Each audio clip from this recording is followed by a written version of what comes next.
अब मैं अपने संदेश के दूसरे भाग की तरफ आ रहा हूं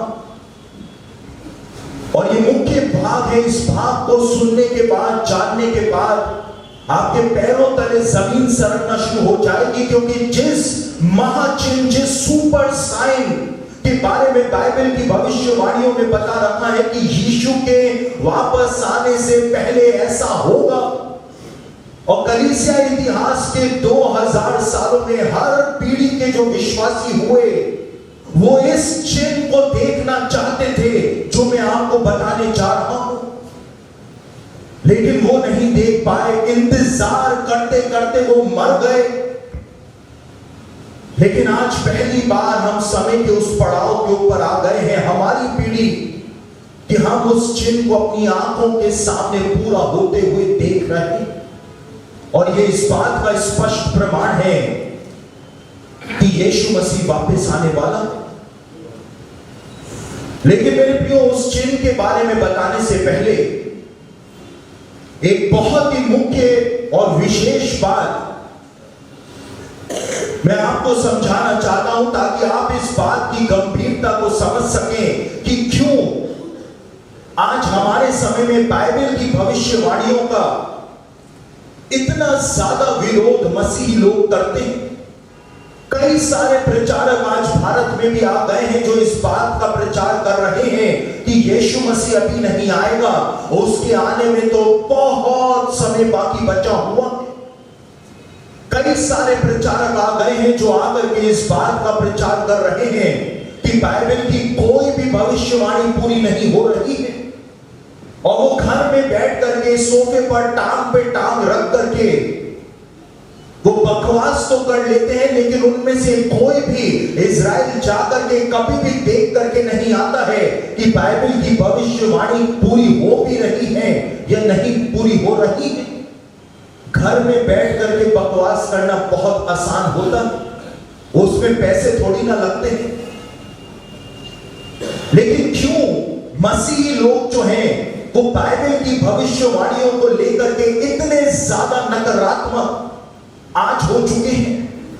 क्यों बाइबल की भविष्यवाणियों का प्रचार कलीसियाओं के अंदर आज नहीं किया जाता है? इस बात को हमको समझना पड़ेगा, तब जाकर के हम आज जो हो रहा है इसकी गंभीरता को समझ पाएंगे। प्रथम शताब्दी की जो कलीसिया हुआ करती थी, जिसमें प्रेरितों ने प्रचार किया, वो प्रथम शताब्दी की कलीसिया जो थी वो यीशु के दूसरे आगमन के लिए पूरी तरह से तैयार हो रखी थी, और उनके प्रतिदिन के जीवन के अंदर यीशु मसीह का दूसरा आगमन जो था वो सम्मिलित हो रखा था। प्रथम शताब्दी के मसीही लोग जब सड़क पर एक दूसरे को देखा करते थे तो जोर से चिल्ला करके कहा करते थे, मारानाथा, जिसका मतलब होता है हमारा प्रभु बहुत शीघ्र ही इस संसार में आ रहा है। प्रथम शताब्दी के जो मसीही लोग थे वो यीशु के दूसरे आगमन के लिए बिल्कुल तैयार थे। उनके प्रतिदिन के जीवन में, पारिवारिक जीवन में, उनके कलीसिया के जीवन में, उनके पास्टोरल काउंसलिंग के अंदर यीशु का दूसरा आगमन सम्मिलित हो रखा था। वो प्रतिदिन अपने आप को यीशु के दूसरे आगमन के लिए तैयार किया करते थे, और प्रेरितों ने भी यही शिक्षा जो थी वो प्रथम शताब्दी की कलीसिया को प्रदान करी थी कि यीशु मसीह जो है वो इस संसार के अंदर आने वाला है। लेकिन जब यीशु को आने में देरी हुई, और जब उस पीढ़ी के जो मसीही लोग थे उनमें से जो बुजुर्ग मसीही थे, जब उन्होंने मरना शुरू कर दिया, उनकी मृत्यु होनी शुरू हो गई, तो दूसरे मसीही लोग जो थे, दूसरे विश्वासी जो थे, रिश्तेदार जो थे, वो परेशान होना शुरू हो गए कि प्रभु तो वापस नहीं आया, और हमारे परिजन जो है इनकी मृत्यु हो गई, हमारे परिजनों का क्या होगा? और इसीलिए पौलुस जो था उसने थिस्सलुनीकियों के नाम अपनी पहली पत्री को लिखा, और थिस्सलुनीकियों की कलीसिया जो कि यीशु के आगमन के लिए सबसे ज्यादा डेस्परेट हो रखी थी। पहला थिस्सलुनीकियों उसका 4 अध्याय और उसके 13वें वचन में पौलुस ने इस बात को कलीसिया को कहा कि जो मसीह में सो गए उनके विषय में तुम शोक मत करो, क्योंकि जैसे परमेश्वर ने यीशु को मरे हुओं में से जिला दिया, वैसे ही जो मसीह में सो गए हैं इनको भी परमेश्वर वापस से जिला देगा। और पौलुस ने एक आशा कलीसिया को प्रदान करी कि प्रभु आप ही स्वर्ग से उतर आएगा और प्रधान दूत का शब्द सुनाई देगा और जो मसीह में मरे हैं वो सब जी उठेंगे और सारे जीवित विश्वासी उसके साथ स्वर्ग चले जाएंगे। लेकिन उसके बावजूद थिस्सलुनीकियों की कलीसिया के विश्वासी जो थे उनके अंदर एक प्रकार का फ्रस्ट्रेशन आना शुरू हो गया था कि यीशु कब इस संसार में वापस आएगा। और इसीलिए पौलुस ने थिस्सलुनीकियों के नाम अपनी दूसरी पत्री को लिखा और पौलुस ने थिस्सलुनीकियों के लोगों को इस बात को बताया कि यीशु मसीह कब इस संसार के अंदर आएगा। और पौलुस ने दूसरा थिस्सलुनीकियों उसका दूसरा अध्याय 3 और 4 वचन में कुलुसियों के थिस्सलुनीकियों के लोगों को यह भविष्यवाणी प्रदान करी और उनको बताया कि किसी रीति से किसी के धोखे में मत आना, क्योंकि जब तक वो शैतान का अवतार परमेश्वर के मंदिर में बैठ करके खुद को परमेश्वर के रूप में प्रकट ना कर दे तब तक यीशु मसीह वापस नहीं आए।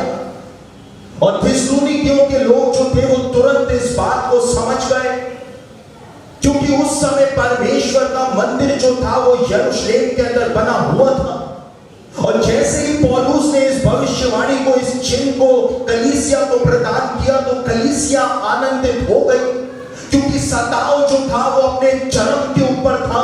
कलीसिया को सताया जा रहा था, कलीसिया एक कलेश काल से होकर के गुजर रही थी और उन्होंने इस बात को जाना समझा कि परमेश्वर का मंदिर को जल्द ही वो एंटी क्राइस्ट जो होगा, शैतान का अवतार जो होगा, वो आकर के उसको अशुद्ध कर देगा, उसमें बैठ जाएगा।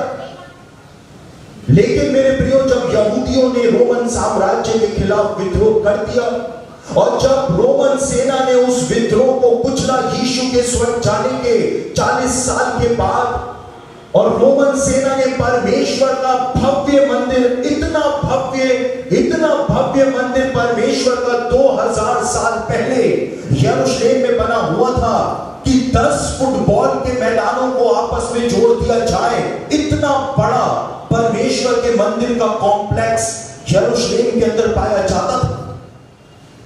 और रोमन सेना जो थी उस विद्रोह को कुचलने के लिए उन्होंने परमेश्वर के मंदिर को मिट्टी के अंदर मिला दिया, परमेश्वर के मंदिर में आग लगा करके उसको फूंक दिया और परमेश्वर के मंदिर का एक एक पत्थर जो था वो उन्होंने गिरा दिया।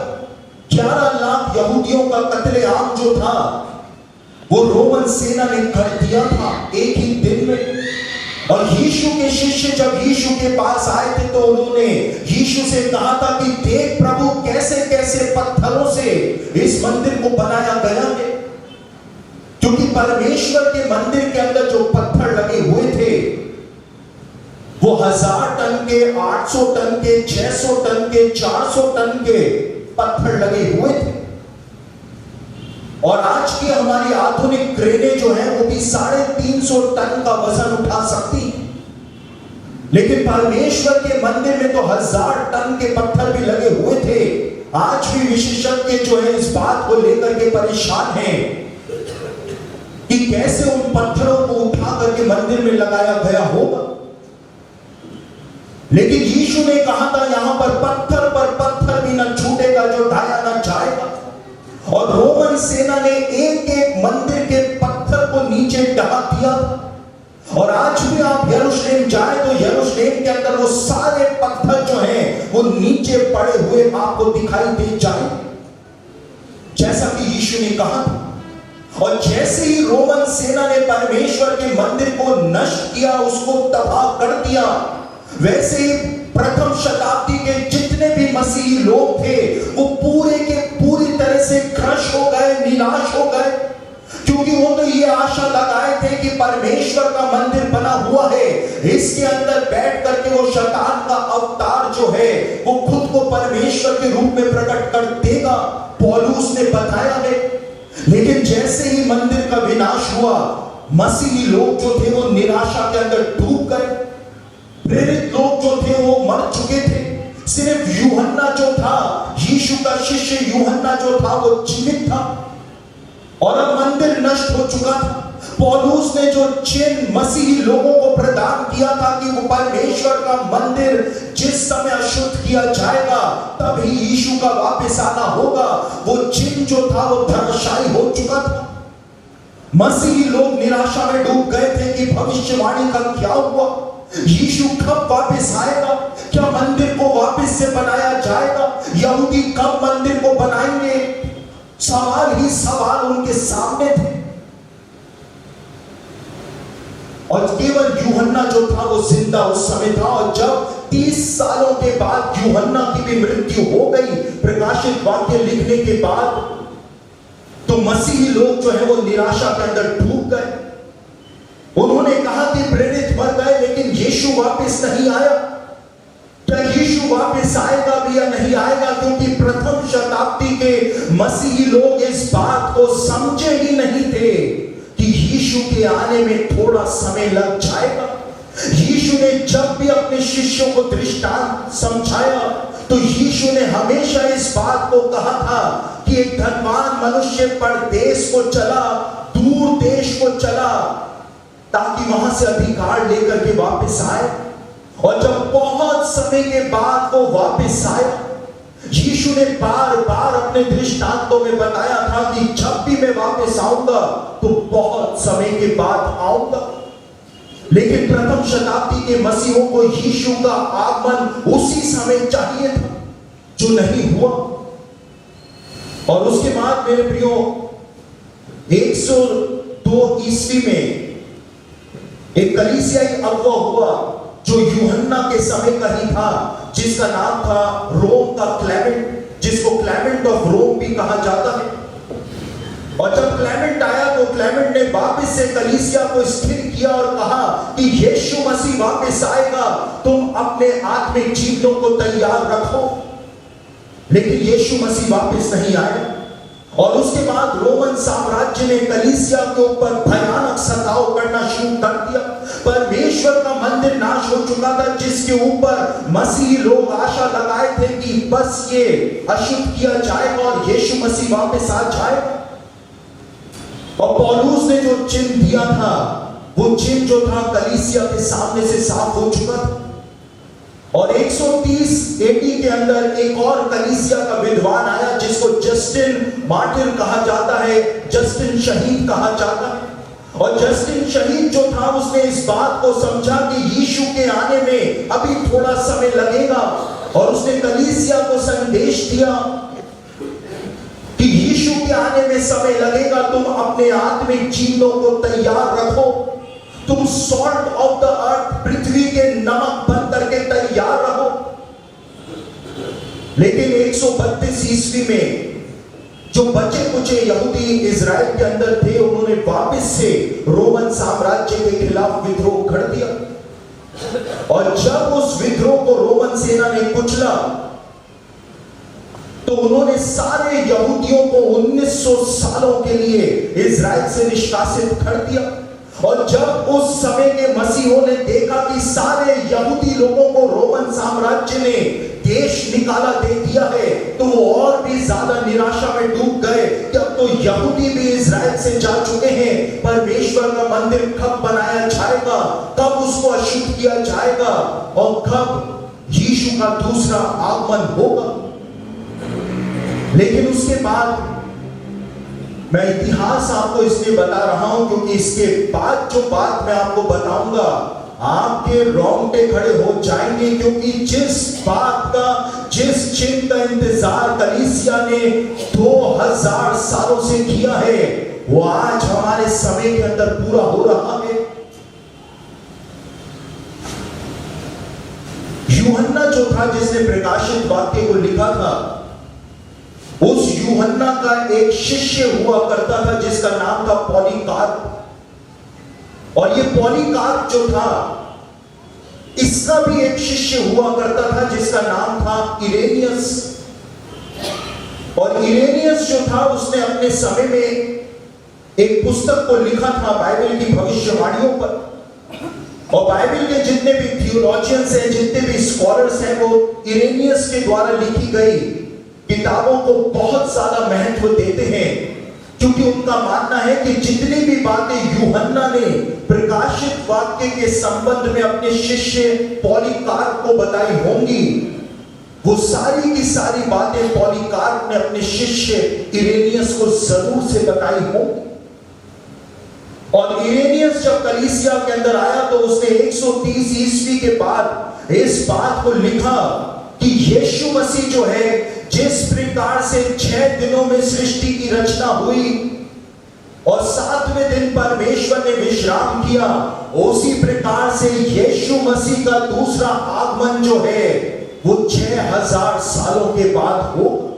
कलीसिया इतिहास में पहली बार एक अगुआ आया जिसने बाइबल की भविष्यवाणियों को समझा और उसने बताया कि यीशु मसीह अभी नहीं आएगा, लेकिन मानव इतिहास के 6000 सालों के बीतने के बाद ही यीशु इस संसार के अंदर आएगा।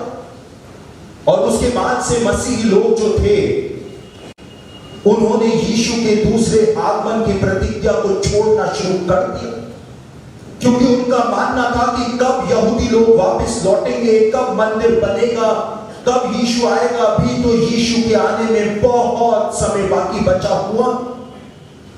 और उन्होंने सुसमाचार प्रचार करने पर फोकस करना शुरू कर दिया। और 312 एडी के अंदर जब रोमन साम्राज्य ने मसीह धर्म स्वीकार कर लिया, और जैसे ही पूरा रोमन साम्राज्य मसीहत को उसने कबूल कर लिया, मसीही बन गया, वैसे ही जो उस समय के अगुवे थे, उन्होंने इस बात को बोलना शुरू कर दिया कि यीशु का 1000 साल का साम्राज्य शुरू हो चुका है। और उन्होंने कहा कि राजा अभी तक नहीं आया है, लेकिन राजा का राज्य जो है वो रोमन साम्राज्य के रूप में आ गया है। और 5वीं सदी में कलीसिया के अंदर एक और मसीही अगुआ आया जिसका नाम था ऑगस्टीन। और ऑगस्टीन जो था, उसने अपनी पुस्तक को लिखा और अपनी पुस्तक सिटी ऑफ गॉड के अंदर उसने कहा कि मसीह का 1000 साल का शासन जो है वो आ चुका है। और 5वीं सदी से लेकर के 19वीं सदी तक कलीसिया जो है इस बात पर विश्वास करती रही कि यीशु मसीह का 1000 साल का साम्राज्य जो है वो आ चुका है, जबकि बाइबल में ऐसा कहीं पर भी नहीं लिखा हुआ था। लेकिन 19वीं सदी के अंदर एक लंबे अंतराल के बाद परमेश्वर ने एक बच्चे का जन्म सन 1800 के अंदर कराया, और उस बच्चे का नाम था जॉन नेल्सन डार्बी। और जॉन नेल्सन डार्बी जो था, जब वो इंग्लैंड के अंदर बड़ा हुआ और ट्रिनिटी कॉलेज इंग्लैंड से उसने गोल्ड मेडल उसको मिला मैथमेटिक्स और क्लासिक्स के अंदर। और क्लासिक्स के अंदर गोल्ड मेडल जीतने का मतलब उस जमाने में हुआ करता था कि वो व्यक्ति जो है उसको हिब्रू भाषा, ग्रीक भाषा, कत्सी भाषा और यूरोप के अंदर बोले जाने वाली सारी भाषाएं जो हैं वो जॉन नेल्सन डार्बी को उस समय आती थी। और ये जॉन नेल्सन डार्बी जो था, ये बहुत अच्छा बैरिस्टर बना, लेकिन इसने वकील की जो वकालत थी वो छोड़ दी और ये एक पादरी बन गया। और जब ये एक पादरी था और किसी जगह पर घोड़े पर बैठ करके जा रहा था, और इसका एक्सीडेंट जब हो गया और इसका फ्रैक्चर जब हो गया, और 3 महीने तक जॉन नेल्सन डार्बी जब बिस्तरे के ऊपर पड़ा हुआ था, तो उन 3 महीनों में जॉन नेल्सन डार्बी ने जब बाइबल को पढ़ा तो उसने पूरा कलीसिया इतिहास बदल करके रख दिया। क्योंकि जॉन नेल्सन डार्बी ने इस बात को बाइबल के अंदर पाया कि यहूदी एक दिन वापस से इजराइल लौटेंगे और वो जाकर के परमेश्वर का मंदिर वापस से बनाएंगे, और परमेश्वर के मंदिर को अशुद्ध किया जाएगा, और उसके बाद यीशु मसीह वापस आएगा। जॉन नेल्सन डार्बी ने कहा कि परमेश्वर का यीशु यीशु का 1000 साल का साम्राज्य नहीं आया है, बल्कि यीशु 1000 साल के साम्राज्य को स्थापित करने के लिए आने वाला है। और जॉन नेल्सन डार्बी ने यूरोप के अंदर, इंग्लैंड के अंदर बाइबल स्टडी ग्रुप्स बनाने शुरू करे, भविष्यवाणियों को सिखाना शुरू किया कि भविष्यवाणियां व्यर्थ नहीं है, यीशु मसीह वापस आने वाला है। और उसने जीवन भर इस बात का प्रचार किया कि एक दिन यहूदी वापस इज़राइल लौटेंगे। और 1882 में जिस वर्ष जॉन नेल्सन डार्बी की मृत्यु हुई और लोगों ने जॉन नेल्सन डार्बी की बहुत हंसी उड़ाई कि यहूदी कभी वापस नहीं लौटेंगे, लेकिन जॉन नेल्सन डार्बी ने मरते वक्त भी कहा था, याद रखना यहूदी वापस इज़राइल लौटेंगे। और जिस वर्ष 1882 में जॉन नेल्सन डार्बी की मृत्यु हुई, उसी वर्ष यहूदियों का पहला समूह जो था वो वापस से इज़राइल की तरफ लौटा, वापस से लौटा। जॉन नेल्सन डार्बी ने वापस से कलीसिया को बाइबल की भविष्यवाणियों की ओर अग्रसर कराया कि सब भ्रम के अंदर जी रहे हो। कलीसिया ने बाइबल की भविष्यवाणियों को आत्मिक बना दिया था। हर बाइबल की भविष्यवाणी को आत्मिक बना करके उसको कलीसिया के ऊपर चिपका दिया था। लेकिन जॉन नेल्सन डार्बी ने कहा, नहीं, बाइबल की भविष्यवाणियां यथार्थ रूप में पूरी होंगी। परमेश्वर का मंदिर जो है वो वापस से बनाया जाए। और मेरे प्रियो, कलीसियाई इतिहास के अंदर मसीही लोग जो रहे 2000 सालों में, उन्होंने इस बात को माना कि यीशु मसीह उस समय तक वापस नहीं आएगा जब तक परमेश्वर का मंदिर यरूशलेम के मोरिया पर्वत पर वापस से बना ना लिया जाए। इसलिए वो बाइबल की भविष्यवाणियों को लेकर के नकारात्मक हो गए। इसलिए मसीही लोगों ने बाइबल की भविष्यवाणियों को छोड़ दिया। और इसीलिए कलीसियाओं में आज की तारीख में भी बाइबल की भविष्यवाणियों का प्रचार नहीं किया जाता है। इसलिए नहीं किया जाता है क्योंकि लोग सोचते हैं कि अभी तो यीशु के आने में बहुत समय बाकी बचा है। लेकिन जो बीते 2000 सालों में नहीं हुआ वो आज हमारे समय में होने जा रहा है। परमेश्वर का मंदिर जो यरूशलेम के मोरिया पर्वत के ऊपर बना हुआ था, जिसको रोमन सेना ने ढा दिया था, तोड़ दिया था, बाइबल की भविष्यवाणियों में बताया गया है कि अंत के दिनों में परमेश्वर का वो मंदिर जो है वो यरूशलेम के अंदर वापस से बनाया जाएगा। और कुछ वचनों को मैं आपके सामने पढ़ रहा हूं, आप चाहें तो उसको नोट कर लें, हम उनको पढ़ेंगे नहीं। दानियल भविष्यवक्ता की पुस्तक उसका 9 अध्याय उसके 27वें वचन में दानियल ने इस बात को बताया कि अंत के दिनों में परमेश्वर के मंदिर में वो उजाड़ने वाली घृणित वस्तु स्थापित की जाएगी। यानी दानियल ने संकेत दे दिया था कि अंत के दिनों में परमेश्वर का मंदिर वापस से बनाया जाए। मत्ती रचित सुसमाचार उसका 24 अध्याय और उसके 15वें वचन में यीशु ने दानियल की भविष्यवाणियों को लिया और यीशु ने कहा कि जैसे दानियल भविष्यवक्ता ने कहा था, जब तुम उस उजाड़ने वाली घृणित वस्तु को पवित्र स्थान में देखो तो यहूदिया से भाग जाना। यानी यीशु ने भी संकेत दे दिया था कि अंत के दिनों में परमेश्वर का मंदिर वापस से बनाया जाए। दूसरा थिस्सलुनीके उसका 2 अध्याय 3 और 4 वचन में पौलुस ने बताया था कि परमेश्वर का मंदिर वापस से बनाया जाएगा और उस मंदिर में वो शैतान का अवतार बैठ करके उस मंदिर को अशुद्ध कर देगा। प्रकाशित वाक्य उसका 11 अध्याय 1 और 2 वचन में इस बात को बताया गया है कि अंत के दिनों में परमेश्वर का मंदिर वापस से बनेगा। प्रेरितों के काम उसका 15 अध्याय उसके 16वें वचन में याकूब कहता है कि परमेश्वर दाऊद के गिरे हुए तंबू को वापस से उठा करके खड़ा कर देगा। दाऊद का तंबू जो कि परमेश्वर के मंदिर का प्रतीक हुआ करता था। यहेजकेल उसका 37 अध्याय 26 से लेकर 28 वचन के अंदर इस बात को बताया गया है। खुद परमेश्वर ने कहा कि मेरा पवित्र स्थान एक बार फिर से यहूदियों के बीच में बनाया जाएगा। और आज इजराइल को बने हुए 70 सालों का समय हो चुका है, लेकिन आज की तारीख में भी परमेश्वर का मंदिर जो है वो यहूदी लोग नहीं बना पाए।